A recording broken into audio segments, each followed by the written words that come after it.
Hello and welcome to Firearm Freedom. This is going to be another First Impressions video. In today's First Impressions video, we are taking a look at the Palmetto State Armory GF5-R.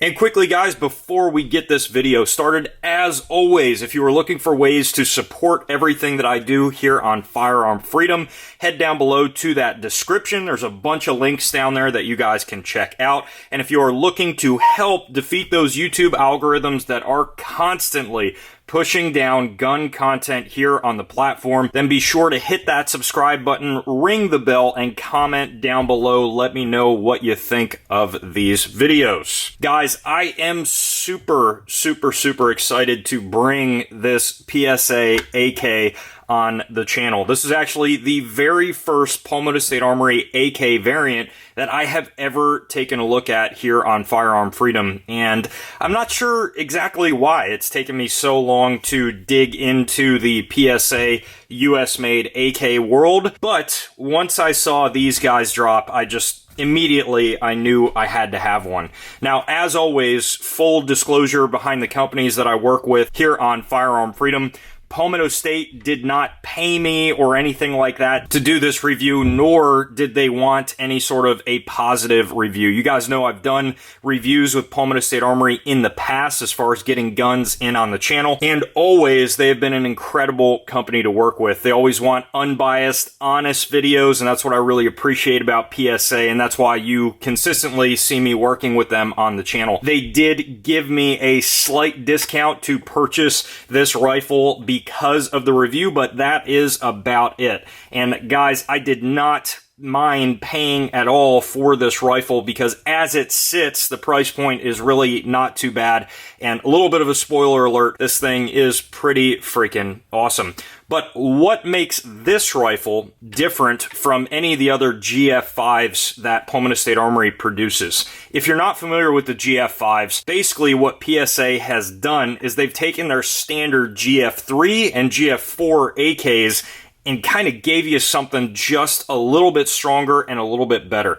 The GF5 series is actually going to have FN, cold hammer forged, and chrome lined barrels. So that is pretty freaking awesome. I'm not gonna lie to you, I never thought, especially in the early days of Firearm Freedom, that I would be taking a look at an AK with an FN stamping on the barrel. It's actually pretty cool to see, and as you can see there, it is hammer forged and chrome lined, and it is, of course, 14x1 left-hand thread. Now, on top of the barrel, you have overall properly forged parts with the GF5 series and a properly forged front trunnion. In this case, the different designation is the -R at the end of the GF5. And if you haven't guessed it already by the looks of the rifle in the back roll or the looks of the rifle on the table here, you're going to notice some surplus furniture. This is a build out of a Romanian parts kit. PSA has been buying up, and I know this has caused a little bit of flack in the AK builder community that's out there, and that is because PSA bought up a good majority of the Romanian parts kits that just came into the country more recently. And although it does suck that a lot of the builders out there and just random people in the AK community that wanted to buy those kits kind of got robbed out of the kits a little bit, it is nice to see that PSA is not butchering the kits. They're actually doing a pretty incredible job. And I think this is really interesting to see because normally we've seen importers like Century Arms importing Wasser variations and some other random companies out there doing kit builds out of Wasser kits, but we've never seen Palmetto State jump into the AK kit world before. And guys, again, they are doing an incredible job here. So right out of the box, how is fit and finish? Well, the first thing that you have to consider whenever you're dealing with surplus kits is that all of the parts are going to show wear. That's just the reality, especially when we're looking at Romanian parts. These things have probably been in a lot of nasty parts of the world and have seen a good little bit of combat throughout their life. So you're gonna see some wear and tear. Of course, some kits might be better, some kits might be worse. You never really know what you're gonna get. As far as the wood furniture on this set, everything looks phenomenal, but it definitely has been there, done that. This wood has seen some shit at the end of the day. You're looking at some trench art on the bottom of the dong. If you guys aren't familiar or you've been living under a rock in the AK community, a dong kit is going to signify this lower handguard here that's actually made out of one piece of wood into a curved vertical grip. So this is a really unique feature on a lot of AKs. Some people don't like the dong because of reloads, but we're going to get into that a little bit later in the video. In this case, I absolutely love it, and the other reason why I went with the dong kit is because this is the very first dong I've ever had on any of my AKs. I've just never really got one before. They used to be dirt cheap and a dime a dozen, but of course now, like all other AK furniture, this has been incredibly hard to find, and the price point has been going up to really a ridiculous amount. You're seeing these things go for like $100 a piece for ones that are in good shape, and I'll be honest with you, I would never pay that for something like this. Adds a cool factor, but with this, I was really happy to get it part of the kit. But again, there is some trench art. You can see it has definitely been through some wear.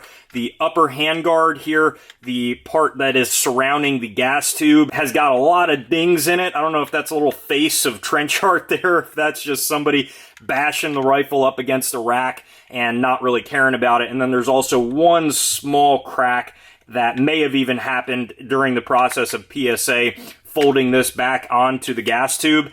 And I'm not exactly sure, but that is held up just fine. There's a little bit of wobble, but I'm not too worried about that. The Bakelite pistol grip got a lot of different wear and tear around it, but overall the profile still remains the same, and a lot of the checkering is there. Of course, you are going to get the standard com block size, and ideally I would have something like a Magpul grip or a US palm grip. That's just what I prefer on AKs, but I might actually keep this just as it sits because it is a really nice surplus set. And when we're looking at the buttstock, this is the only thing where I had a little bit of a complaint with fitment, and this is not the fault of PSA.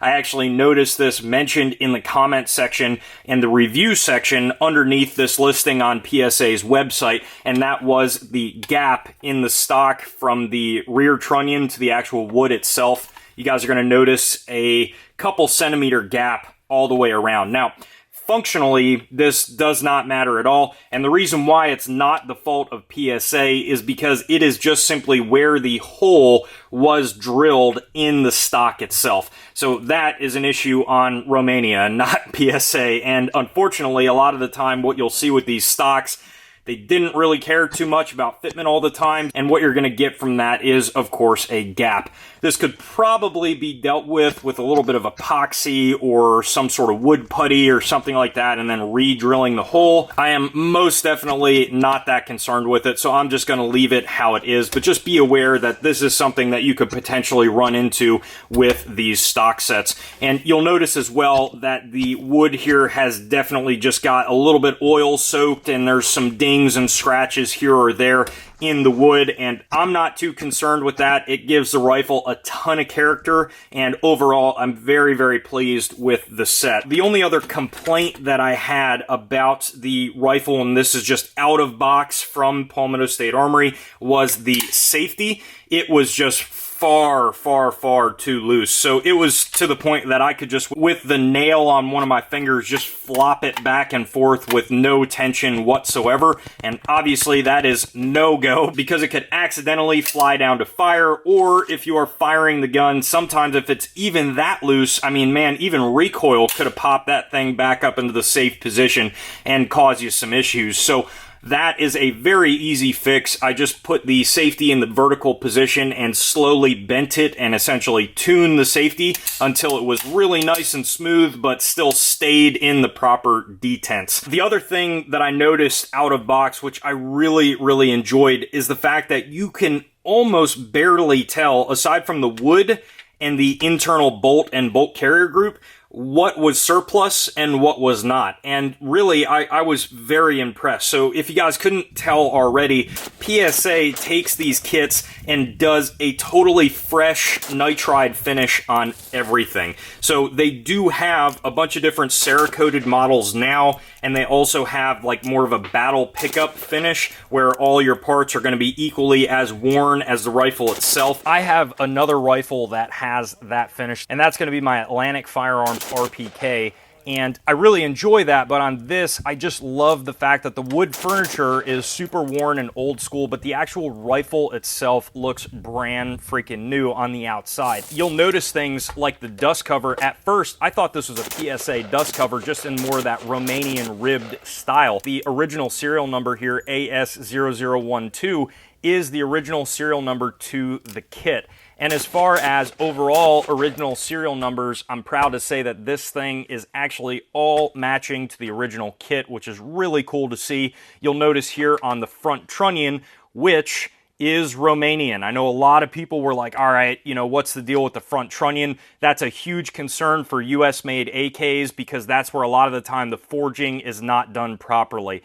In this case, you can see we have an original 1968 Romanian front trunnion, which is incredible. That's going to let you know that the bolt, which is also a Romanian forged bolt, is going into a proper Romanian matching front trunnion that is, of course, going to be forged. And you'll note here on the receiver that it is a GF5-R receiver. So this is going to be an even better receiver from the standard receivers that PSA puts out. So all of the parts that could potentially show abnormal wear are actually not even used in these kit guns, which is why I think they're such an incredible value for what you're getting. The rivets on the receiver itself, each and every rivet looks identical. There's not a lot of gap underneath. There's not ones that are slammed into the receiver more than they should be.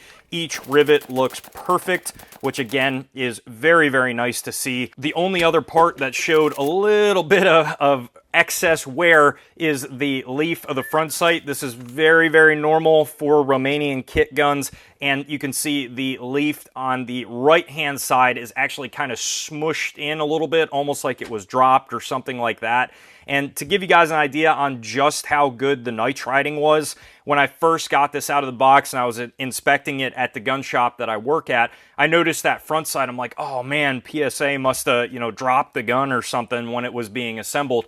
And then I realized after further inspection, just looking at, different machine marks and stuff, that this is actually just a surplus front sight. And I should have noticed that immediately. But again, the nitriding was so good that you can barely tell what is surplus and what is brand new. On the slant brake up here on the top, we do have a lot of excess scratching and wear, and that is normal for what you're going to see in these kits. Not only in these GF5-R kits are you going to get an FN Cold Hammer Forged Chrome Line barrel, you are also going to get a factory standard ALG trigger. This is really cool. This is actually the first time I ran any of my AKs at the range with an ALG trigger, and guys, I gotta say, this trigger is wild at the range with an AK. It just rips it up without issue. And I know a lot of people have concerns about these triggers, whether you are outrunning the trigger or if it's causing any sort of excess wear on the tail of the bolt carrier. And I only fired 200 rounds at the range, so time will tell. But at the moment, there is absolutely no excess wear. There is barely any mushrooming or wear at all that I can see on the tail of the bolt carrier group. At the range, a few of my buddies thought I actually had installed a binary trigger in this AK because I was dumping rounds into the target so fast, and that's not just because of my trigger finger. That this trigger is a true mouse click trigger. Now, some people might like that, some people might not. This thing was pulling on the trigger gauge at less than 3 pounds. It was coming in at like 2.8, 2.9 pounds. So it is very, very, very light.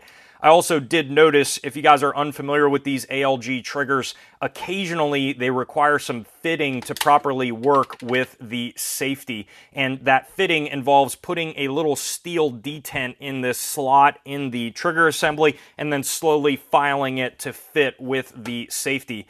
In this case, there is no detent in there, meaning it was pretty much a drop-in fit. As far as running and gunning with this thing at the range, I have to thank all of my good friends that were at the range, Brian, Keith, and Sam, who you guys are going to be seeing as well in back roll footage. Everyone was helping me run around with this thing at the range. Everyone seemed to really, really enjoy this AK. It shoots incredibly well with the overall smoothness of the parts. PSA did a very good job just breaking in the bolt to this receiver, polishing up any parts that needed to be polished so that it's just incredibly smooth back and forth. In this configuration with a short comm block stock and just a slant brake up at the top, it is definitely going to have a little bit of movement on you. I typically get a lot of stock slap on these short comm block stocks. That's just me. I know a lot of people out there say you have a shorter length of pull. This is probably going to feel just fine to you, and it can be a little bit uncomfortable. But after you get used to that at the range, again, you can start ripping it up, no problem. These slant brakes here are designed for really two things, and that is going to be, one, a right-handed shooter, and two, full auto fire, because during very fast fire, AKs typically recoil in 7.62x39 up and to the right. So for a right-handed shooter, that's going to control the recoil down and to the left. So I noticed that the slant brake was doing its job incredibly well when I was mag dumping into the target to really see what this ALG was made of. If you are a left-handed shooter, or in this case, when we were running drills that called for moving the gun to the non-dominant side, which in my case is the left side, that slant brake is just horrendous, because what it's doing is it's wanting to actually push the stock of the rifle off of your shoulder entirely, and the recoil is just going in the absolute wrong position. If you are a left-handed shooter, you're going to want to switch that brake out. That's just kind of a well-known thing in the AK community. But in this case, because I'm trying to keep it just that overall cool, old school look, I'm going to probably keep the slant brake on there. This particular GF5 is also going to come with a cleaning rod, which again is nice to see. I know they do have these kits actually in GF3s and I believe GF4 configurations. There is going to be a price difference. As far as the dong itself, and this is typical for what you see, a lot of people that aren't used to shooting AKs, generally what I see them do when they're focusing on reloads on the gun is they really want to like over-exaggerate how far you have to cant this magazine to get it in and out of the mag well. Reality of it is you don't need to cant this thing that far to get it in the mag well and to get it out of the mag well. So if this is locked into the gun and you try to do that over-exaggerated cant, it's going to nail the dong, the back of it, and it's going to be a little bit difficult to fully do your reload. You'll notice that's where over time a lot of people must have been working on that, because there's a ton of hits into the back of this, and of course that is what it's from. But if you actually release the magazine in a slightly more vertical way, it's going to come right out of the magazine well without issue. And same deal when you go to insert the new magazine, you don't have to be super exaggerated. If you come up a little bit more vertical, it's going to go right into the spot that it should, lock back a little bit, and you are ready to go. As far as magazine fitment overall, I tried, of course, the Romanian steel mags. Those had no issues at all. The gun ships with a 20-round PMag, and of course it fit it no problem. It did fit Bulgarian Circle 10s without issue, locks into place really nicely. Tapco mags, which are stupid ugly, but they actually work pretty damn good. The non-reinforced US Palm mags, again, no problems, locked up and fed just fine. The standard AC Unity black mags, the only thing I noticed with these is they're a little bit more tight on that magazine release.